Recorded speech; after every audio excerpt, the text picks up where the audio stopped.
Habacuc, chapitre 2. Je veux être à mon poste et me tenir sur la tour. Je veux veiller pour voir ce que l'Éternel me dira et ce que je répliquerai à mes reproches. L'Éternel m'a répondu et a dit, mets la vision par écrit, grave-la sur des tables afin qu'on la lise couramment. En effet, c'est encore une vision qui concerne un moment fixé. Elle parle de la fin et ne mentira pas. Si elle tarde, attends-la, car elle s'accomplira certainement.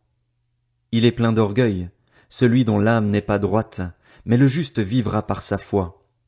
Certes le vain est traître, l'arrogant ne reste pas tranquille, il élargit sa bouche comme le séjour des morts, il est insatiable comme la mort. Il accueille toutes les nations, il rassemble auprès de lui tous les peuples. Mais tous feront de lui un sujet de proverbes, de moqueries et d'énigmes. On dira, malheur à celui qui accumule ce qui n'est pas à lui. Jusqu'à quand? Malheur à celui qui augmente le fardeau de ses dettes. Tes créanciers ne vont-ils pas se lever tout à coup? Tes oppresseurs ne vont-ils pas se réveiller? Tu deviendras leur proie. Puisque tu as pillé beaucoup de nations, tout le reste des peuples te pillera. En effet, tu as versé le sang des hommes, tu as commis des violences dans le pays contre la ville et tous ses habitants. Malheur à celui qui amasse pour sa maison des gains malhonnêtes afin de placer son nid sur les hauteurs, pour se garantir de l'atteinte du malheur.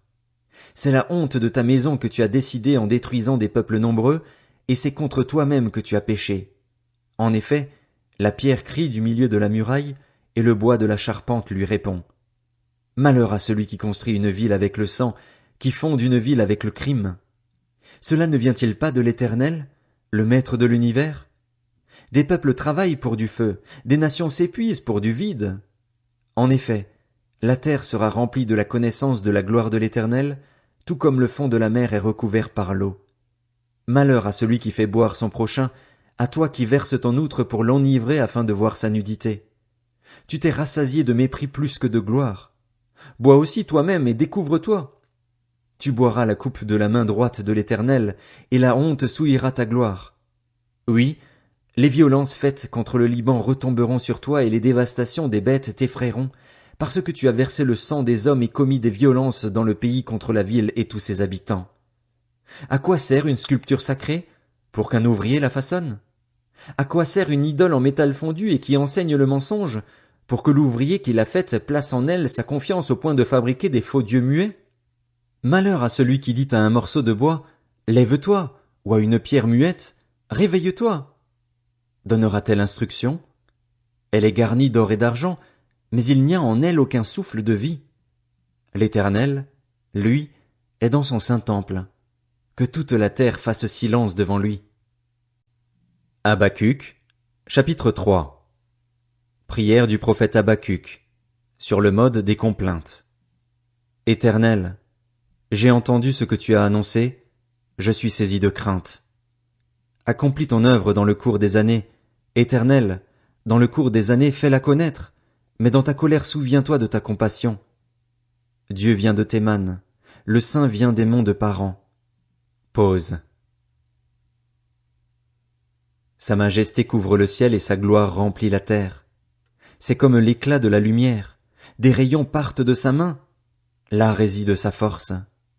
Devant lui avance la peste, et la fièvre marche sur ses traces. Il s'arrête, et de l'œil il mesure la terre. Il regarde, et il fait trembler les nations. Les montagnes éternelles se brisent, les collines anciennes s'abaissent. À lui les sentiers d'autrefois.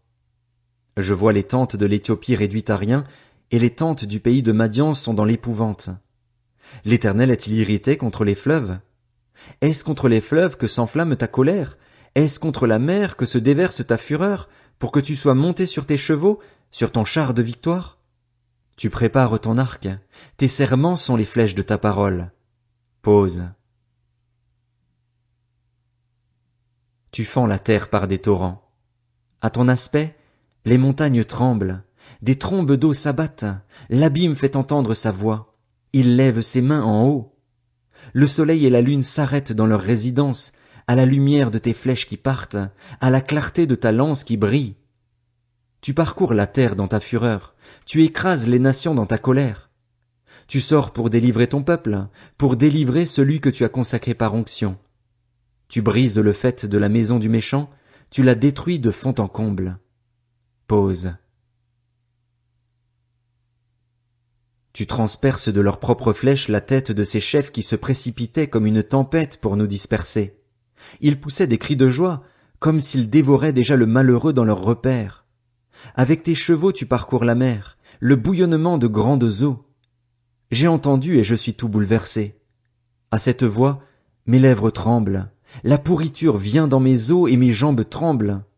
Sans bouger j'attends le jour de la détresse, le jour où notre assaillant marchera contre le peuple. En effet, le figuier ne fleurira pas, la vigne ne produira rien, le fruit de l'olivier manquera, les champs ne donneront pas de nourriture, les brebis disparaîtront du pâturage, et il n'y aura plus de bœufs dans les étables. Mais moi, je veux me réjouir en l'Éternel, je veux être dans l'allégresse à cause du Dieu de mon salut. L'Éternel, le Seigneur, est ma force. Il rend mes pieds semblables à ceux des biches et il me fait marcher sur mes hauteurs. Au chef de chœur, avec instrument à cordes. Sophonie, chapitre 1. Parole de l'Éternel adressée à Sophonie, fils de Cushi et descendant de Guédalia, d'Amaria et d'Ézéchias, durant le règne de Josias, fils d'Amon, sur Juda. Je ferai tout disparaître de la surface de la terre, déclare l'Éternel. Je ferai disparaître les hommes et les bêtes, les oiseaux du ciel et les poissons de la mer, et tout ce qui fait trébucher les méchants. J'exterminerai les hommes de la surface de la terre, déclare l'Éternel. Je déploierai ma puissance contre Juda et contre tous les habitants de Jérusalem. Je supprimerai de cet endroit ce qui reste de Baal, le nom de ses ministres et les prêtres avec eux, ceux qui se prosternent sur les toits devant les corps célestes, ceux qui se prosternent en jurant par l'Éternel tout en jurant par leur roi. Je supprimerai ceux qui se sont détournés de l'Éternel, ceux qui ne cherchent pas l'Éternel et qui ne le consultent pas. Silence devant le Seigneur, l'Éternel.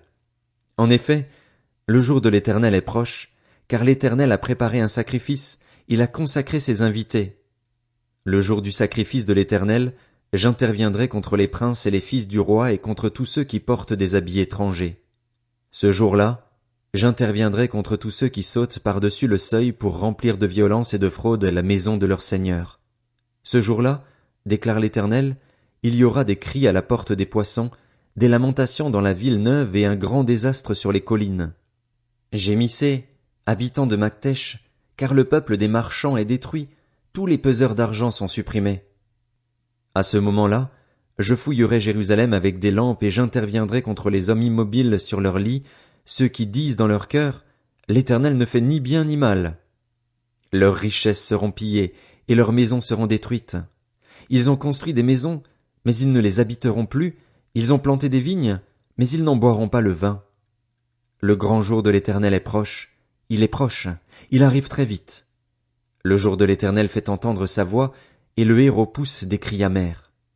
Ce jour est un jour de fureur, un jour de détresse et d'angoisse, un jour de ruine et de destruction, un jour de ténèbres et d'obscurité, un jour de nuages et de brouillard, un jour où retentiront la trompette et les cris de guerre contre les villes fortifiées et les hautes tours. Je plongerai les hommes dans la détresse et ils marcheront comme des aveugles, parce qu'ils ont péché contre l'Éternel. Leur sang sera versé comme de la poussière, et leurs intestins comme du fumier. Ni leur argent ni leur or ne pourront les délivrer, le jour de la fureur de l'Éternel. Toute la terre sera dévorée par le feu de sa jalousie, car il détruira, et ce sera terrifiant, tous les habitants de la terre.